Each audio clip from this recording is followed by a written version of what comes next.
Well, we are here today with Bobbie Knight, and Bobbie is the president of Miles College. First of all, Bobbie, just let me say thank you for spending some time with us today. We are so excited to be able to tell your story and celebrate you as a woman of impact. So on behalf of the entire team at Yellowhammer, thank you and congratulations. Thank you so much. I really appreciate you doing this. So prior to being named, I guess, what was first interim president, you served on the board at Miles for 2 years. How did that time on the board influence your decision to accept the leadership role, and how did it prepare you to take the helm? So that's a great question. Sometimes when you come out of the business background, you look at trends and you look at numbers, and numbers don't lie. And so I'm not a math person or anything like that, but I love numbers. I love the story that numbers tell. And so I was looking at some of the data, and I had some concerns about the data. And I really had to pray long and hard about whether I could do this. I said, I don't have an academic background. What do I think I can do here? But you know what? I said, I can help turn these numbers around. And so for 5 years, Miles had experienced declining enrollment.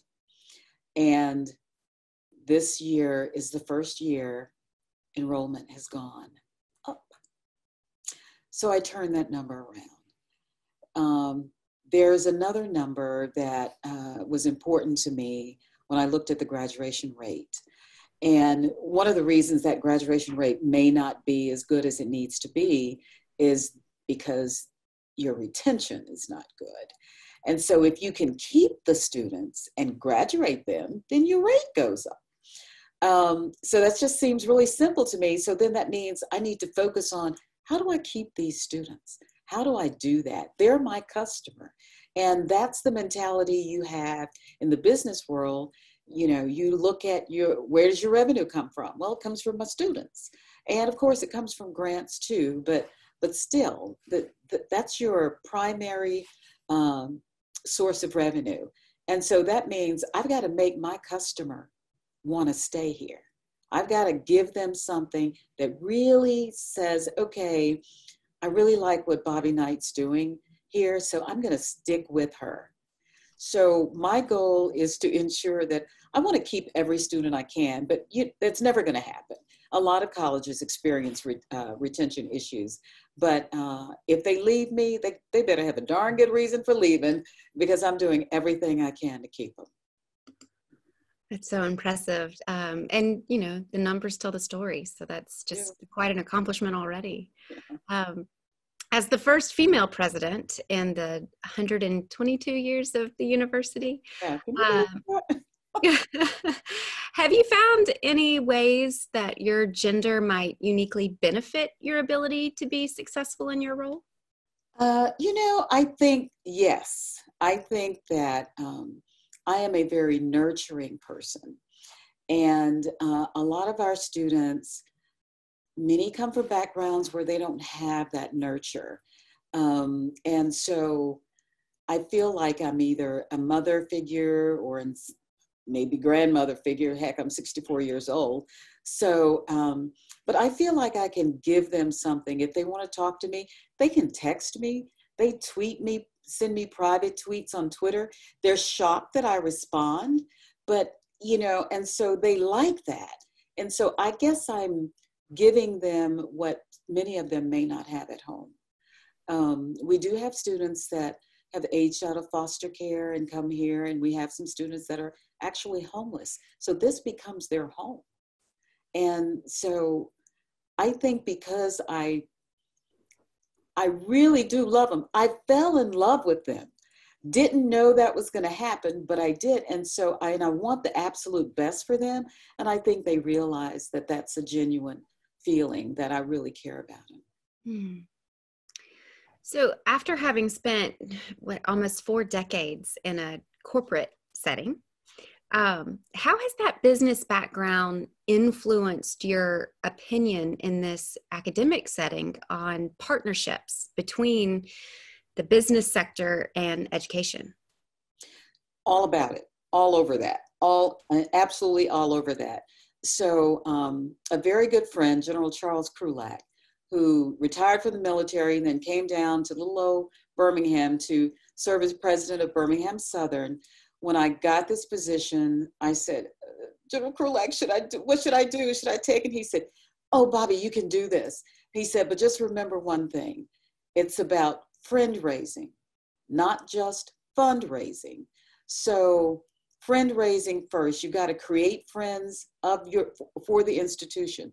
So what I've done is basically pulled on those relationships that I've had over the years in the business world, and look, how can we work together? How can Miles College help you? How can you help us? But I haven't asked for a dime yet. How about that?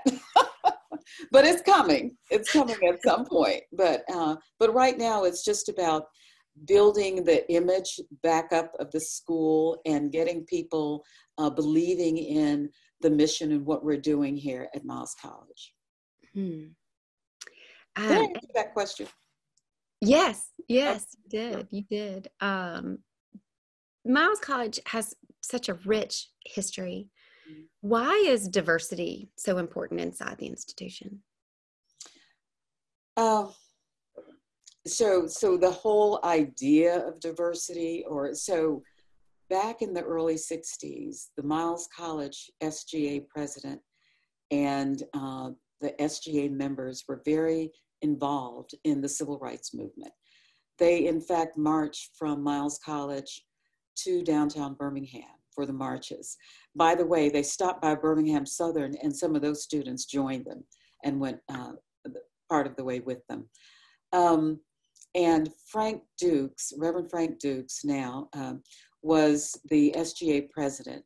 Frank Dukes wrote a manifesto, and basically the title of it is This We Believe. And it basically espoused all of the things that Black Lives Matter is about today. Rights, basic human rights, basic civil rights, all of those things. And just, it's amazing that here we are, how many years ago was that? 50 years, over 50 years later, and still dealing with the same issues. What I have seen Miles take a major role in, and I think I like the idea of our students continuing this, is to be engaged in civil discourse and civil disobedience around ensuring that the rights of all people are, that there's not an issue with these things, that life changes and people have the same opportunities. So I don't know if I answered that question correctly, but I just want to continue that same mindset for Miles. And we're actually delivering that message out. We've created the Miles College Center for Economic and Social Justice, and doing so in response to the George Floyd murder and all of the discourse around what's going on in our country. I'm so ready for 2020 to be over, because this is just, I got the permanent position in March, and then we had to close down the campus for COVID-19.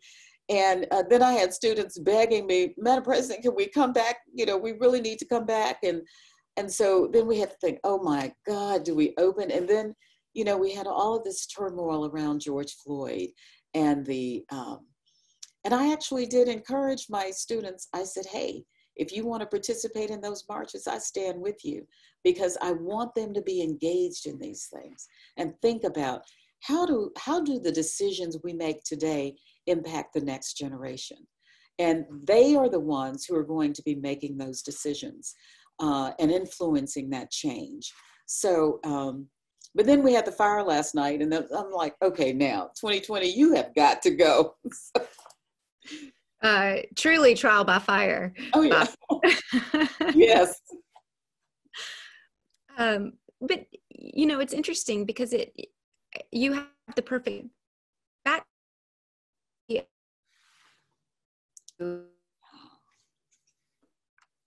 address these things. You've already had success in a corporate environment.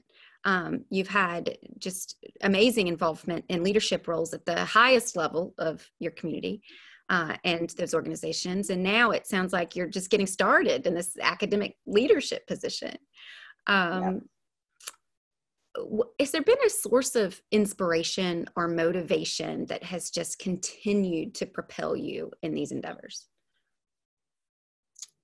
In this role, the students motivate me, and they're my why. They're the only reason I'm here, because I believe that I can make a change. I've been very successful so far in bringing some money to the college and some grants, some national grants, and we're getting ready to send out a press release. We had a local philanthropist come and visit the college, and she has decided she's going to establish an endowed scholarship in her name for students, and they will have, I think it's going to provide tuition, full tuition and fees for 3 students for 4 years. And that's amazing. And she just saw what we were doing, and she believes in us. And so I was so grateful for that. We were able to get Charles Barkley to, actually, I didn't even ask him for the money. He told my husband, he said, "Man, I'm going to give your wife $1 million to help her at Miles College." And I was like, "What?" So we'll take it. And then we've been able to, I brought in Dr. Geraldine Agee as provost. The college did not have a provost, but she is provost and vice president of academic affairs. So where I'm weak, guess what? She's strong. And the other thing she's very strong in is grant writing. And so we have applied for and have received a grant, a TRIO grant, which was, I think that's 1.2 million over the next 5 years. And that's for a student success initiative. And we applied for and received a grant for almost $500,000 to renovate the oldest building, to help start the renovation. It's actually to preserve the building first. And it's the oldest building on the campus. And then we just got another, what was the other big grant we got? I'm missing one. We got another really big one. So that's what I'm trying to do is before I go to corporations to ask for support, I wanted to show that, you know what, we can raise this money at Miles. We can do a lot of things that we need to do by going for these grants, successfully getting the grants, and then successfully complying and implementing what's necessary. So I guess my why still is, it's the students. Everything, it's about them. In all of these amazing things that you've accomplished here, you know, clearly people have looked at you and your team and the institution and said, "Well, I believe in you and I trust you." How do you think that you've been deserving of that trust? Are there things, guiding principles, do you feel like, that have really just helped create that value system that has enabled you to be such a trustworthy person? So, oh, wow, that's a heavy one. Here's what my philosophy has always been. Every position I've been in, I recognize where I'm weak, what my weaknesses are and what my strengths are. And one of my strengths is I have this really unique ability to surround myself with very, very smart and talented people. And I can find them. I can bring out the absolute best in them. And to me, it's all about allowing and encouraging people to be the unique and strong and intelligent people they are, so that they're achieving the goals. And if they're achieving their goals, then my goals are met. And so there you go. It's a win-win. And so one of my guiding philosophy is that I am here to help develop people and help them reach their full potential. Because if I don't do that, if I can't get them to that place, then I'm not successful. And it's really kind of easy if you think about it that way. The other guiding principle is people may not always agree with the decisions that I make, but what they will have to agree is that I always try to be fair. And that has been a guiding principle for me, is being fair with people. Not treating people the same. It's not the same thing, because people are individuals. Everybody, diversity is not just about race, gender. It's about, you know what? This person likes accolades. This one doesn't. They just want to be left alone and give me everything I need to do my job, and they'll do it. So recognizing what people need and giving them that's, I do that pretty well. I've done that pretty well. Yes. And in the guidance, when you are working with your team members and working with your partners and helping in that guidance, do you find yourself offering advice? And in particular, what do you find you're saying most often in terms of advice? That's interesting. I don't know if you'd consider it advice, but if your baby's ugly, I'm going to tell you. I am very, very candid, maybe cruelly candid sometimes, I don't know, but it's all in an effort to help people grow and develop. And if they're walking around thinking that their baby's beautiful, but you know what? It ain't beautiful. It's pretty ugly. But there's a way to clean it up, and let's talk about that. Let's figure out how we can clean it up and make it pretty. And so that's one of the things that someone did that for me. Someone did that to me. Actually, I'll tell you who it was. It was Charles McCrary. He was CEO at Alabama Power Company. And I was vice president of public relations at the time. And my department did something really crazy. It was a bad judgment and bad mistake on our part. And I was out of town. And Charles' executive assistant called me, and she said, "Bobbie, Charles wants you in his office right now." And I said, I'm in, where was I? Arizona or somewhere. I don't even remember where, Utah, somewhere. I said, I'm not there. She said, "Well, hang up. I'll call you right back." And she called me back and she said, "Charles McCrary said he wants you in his office first thing Monday morning." I got on a flight. I went back, I left, I just dropped everything. I said, "You know what, I'm getting my butt back to Alabama."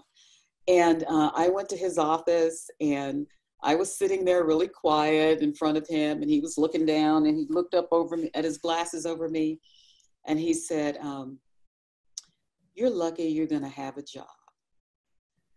And I said, "Charles, if I can't fix this, you need to fire me."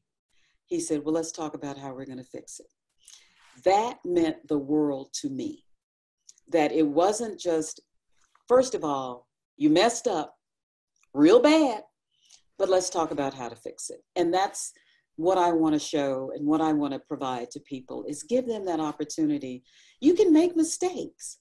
That's the one thing I don't ever want people to feel about working with me, is that I can't tolerate mistakes. I can't tolerate them if you're not interested in fixing it and getting beyond this point. So, but he did that for me, and I just took it. I stole it from him. That is such a great story. And I feel like sometimes our greatest failures are our greatest teachers. Yeah. You know, in the conversations that we've been having with the honorees, almost universally, when we ask what advice they would give to women in particular, younger women entering either the business world or whatever it is, what pursuits that they're interested in, almost universally, the women have said that they would encourage women in particular to be bold, to step forward, to to really be confident in their voices and put themselves out there and put themselves in a position to be heard, but then also maybe to fail. So how do you feel in an education setting?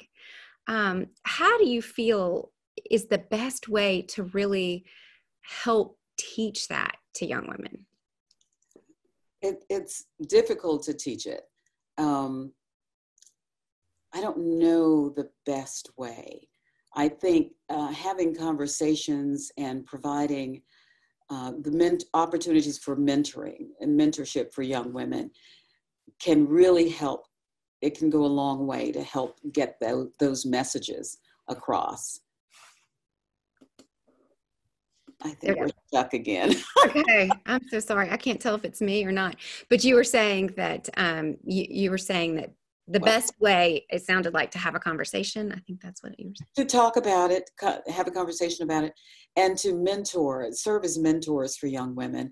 I am a firm believer that people need to be able to bounce things off of someone that's in a neutral territory. And so when we avail ourselves of younger women that are coming up, I think it's very beneficial to them because, you know, we don't have a stake in it. We can't hire them or fire them, but we can tell them, we can help them, we can listen to them, we can advise them on books they ought to read. One of the things that I love to talk with young women about is be passionate about whatever it is you want to do, because I think you ought to enjoy what you do. I don't want to do a job for 10, 15, 20 years and, you know, I do it just because I'm making money. I want to love what I'm doing and know what is it that I'm impacting? What am I making a difference in? And make money at the same time. However, you know, there's nothing wrong with making money, but I really do think having a passion, because if you have a passion, you're going to do all of those things you just outlined. You're going to be bold. You're going to step out there. You're not going to care if you know, people get offended and say she's pushy. Well, yeah. What's wrong with that? You know, there's nothing wrong with being pushy. I've got something I want to push. So if I want my agenda out there, it's not going to get out there unless I am passionate about pushing it out there. Lean in. It is. It's such great advice. Well, Bobbie, thank you. Thank you for volunteering your time. Thank you for dedicating yourself to the service of others. Such an admirable place. Again, on behalf of the entire Yellowhammer team, just again, congratulations. And thank you for allowing us to share your story. Thank you so much. I enjoyed it.